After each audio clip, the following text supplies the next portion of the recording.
शाम के 7 बज रहे थे। चारों तरफ हल्का हल्का अंधेरा छाने लगा था। सनराइज कोचिंग सेंटर और दिव्या गर्ल्स हॉस्टल के बीच करीब 1 किलोमीटर का फासला था। इस फासले के ठीक बीचों बीच एक घना बगीचा पड़ता था जो थोड़ा सुनसान था। उस बगीचे के एक घने से पेड़ के नीचे, जो कि सड़क के बिल्कुल पास था, एक बूढ़ी औरत लाठी के सहारे खड़ी थी। उसे देखकर लग रहा था जैसे वो किसी का इंतजार कर रही थी। एकदम दूधिया सफेद बालों वाली उस बूढ़ी औरत का उस जगह खड़ा होना माहौल को डरावना बना रहा था। उसके चेहरे पर एक भी शिकन नहीं दिख रही थी, पर चेहरा चालबाजी से भरा दिख रहा था। वो रह रहकर सड़क के दोनों साइड थोड़ी बेचैनी से देख रही थी। अचानक उसे कोचिंग सेंटर वाले रास्ते की तरफ कुछ दिखा और फिर उसकी आंखें चमक उठी। सनराइज कोचिंग सेंटर वाली दिशा से करीब 23-24 साल की एक लड़की लंबे लंबे कदम भरते हुए कुछ किताबें अपने सीने से चिपकाए हुए जल्दी जल्दी चली जा रही थी। उसे देखकर ही लग रहा था कि वो काफी डरी हुई है और जल्द से जल्द बगीचे का वो हिस्सा पार कर जाना चाहती है। उसने अपने फोन से किसी को कॉल की और कहा, यार आ जाओ ना जल्दी से, मुझे बहुत डर लग रहा है और आज तो अंकु भी साथ नहीं है, प्लीज जल्दी आ जाओ ना। उधर से कुछ कहा गया और फिर उसने ओके कहकर कॉल काट दी और फिर से आगे बढ़ने लगी। अभी वो उस बगीचे वाले रास्ते के बीच में ही थी कि उसकी नजर सड़क के किनारे पेड़ के नीचे खड़ी उस बूढ़ी औरत पर पड़ी जो किसी साए की तरह दिख रही थी। उसे देखकर वो थोड़ा सा ठिठकी, घबराई और फिर तेजी से हॉस्टल वाली दिशा में आगे की तरफ बढ़ने लगी।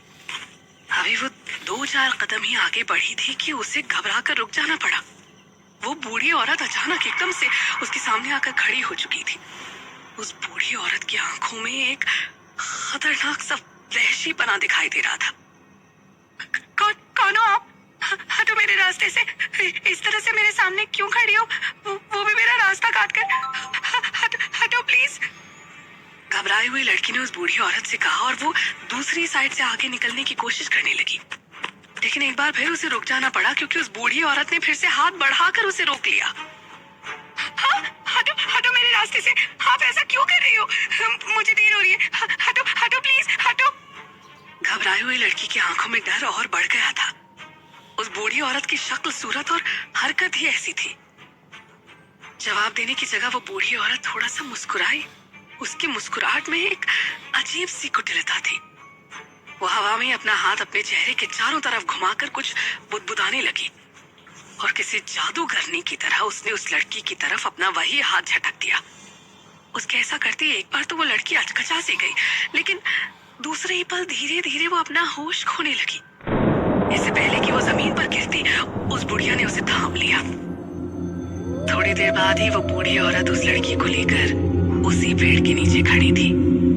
लड़की जमीन पर बेहोश सी पड़ी थी, जबकि वो बूढ़ी औरत उसी के पास खड़ी खड़ी कुछ बुदबुदा रही थी। अचानक उस औरत की आंखों और नाक मुंह से धुआं सा निकलने लगा। यही हाल उस लड़की का भी था, उसके भी नाक मुंह से धुआं बाहर निकलने लगा।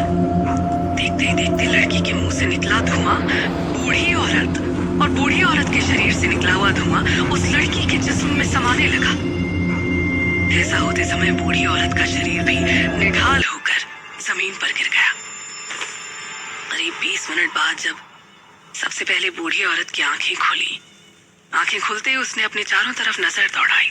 पल भर को तो वो अवाक सी इधर उधर देखती रही, फिर अचानक ही उठकर बैठ गई। उठकर बैठते ही उसे अपनी कमर और घुटने में हल्के दर्द का एहसास हुआ। अभी वो कुछ समझ पाती कि उसकी नजर अपने हुलिये पर गई। वो एक पल को चौंक उठी। उसने अपने आप को छू कर देखा और फिर खड़ी हो गई। खड़ी होते ही सबसे पहले उसकी नजर अपने पास पड़ी लड़की पर गई। ऐसा होते ही उसके मुंह से जोरदार चीख निकल गई। नहीं, नहीं, ऐसा नहीं हो सकता, ऐसा नहीं हो सकता। वो पागलों की तरह अपने पूरे शरीर को छू छू कर देखने लगी। उसे अब इस बात का एहसास हो चुका था कि अब वो जो सोच रही है वो सच है। ये ख्याल मन में आते ही वो जमीन पर बैठकर जोर जोर से रोने लगी।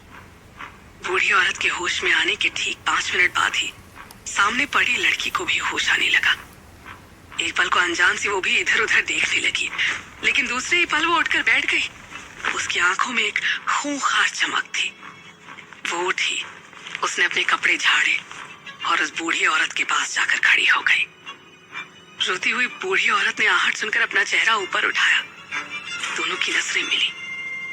जहां बूढ़ी औरत की आंखों में आंसुओं की बाढ़ मौजूद थी, वहीं लड़की की आंखों में एक खूंखार चमक तैर रही थी। वो बूढ़ी औरत को देखकर मुस्कुराई। बूढ़ी औरत ने कहा, तुमने मेरे साथ ऐसा क्यों किया? मैंने तुम्हारा क्या बिगाड़ा था? मुझे फिर से पहले जैसा बना दो प्लीज, मुझे फिर से पहले जैसा बना दो। वो बूढ़ी औरत गिड़गिड़ाती हुई उस लड़की से बोली। दरअसल बूढ़ी औरत ने उस लड़की से अपना शरीर एक्सचेंज कर लिया था, एक दूसरे के प्राण एक दूसरे के शरीर में डालकर।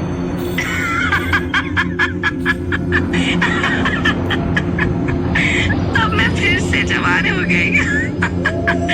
तुम्हारा बहुत बहुत शुक्रिया जो इस समय इस रास्ते से गुजरी। अब मुझे अपने काम को करने में, अपना लक्ष्य हासिल करने में आसानी होगी। तुम चिंता मत करो, बहुत जल्द तुम्हें इस नश्वर शरीर से मुक्ति मिल जाएगी। उस लड़की के शरीर में स्थित बूढ़ी की आत्मा ने एक कुटिल मुस्कान के साथ बूढ़ी औरत की तरफ देखते हुए कहा। वो बूढ़ी औरत रोती रही, गिड़गिड़ाती रही, पर लड़की का शरीर पा चुकी उस छलिया पर कोई असर नहीं हुआ। उसने दूर पड़ी हुई लाठी उठाई और उस बूढ़ी को थमा दी और फिर वहां पर पड़ी हुई किताबें उठाने लगी। तभी उसे पास से कोई आवाज आती हुई सुनाई दी। उसने ध्यान से सुनने की कोशिश की। आवाज सुनकर वो एक पल को हड़बड़ाई, लेकिन फिर तुरंत ही चेहरे पर वही कुटिल मुस्कान तैरने लगी। उसने पल भर बूढ़ी औरत की तरफ देखा और फिर पास ही में पड़ा हुआ मोबाइल उठा लिया, जो काफी देर से रिंग किया जा रहा था। उसने मोबाइल उठाकर देखा तो उसमें अमित नाम से कोई नंबर फ्लैश कर रहा था। थोड़ा रुककर वो मन ही मन कुछ बुदबुदाई। शायद वो कोई मंत्र पढ़ रही थी और ऐसा करते ही उसके दिमाग में उस लड़की की सारी स्मृतियां उभरने लगी। Oh my sweet boyfriend. वो हंसी और सड़क की तरफ बढ़ गई। उस बूढ़ी औरत ने भी अपनी लाठी संभाली और लड़खड़ाते हुए, गिरते पड़ते उस लड़की के पीछे पीछे ही उसी दिशा में लपकी। इसी क्रम में वो कई बार गिरते गिरते बची। सड़क के किनारे पहुंचते ही उसका दिल धक सा रह गया। आप सुन रहे हैं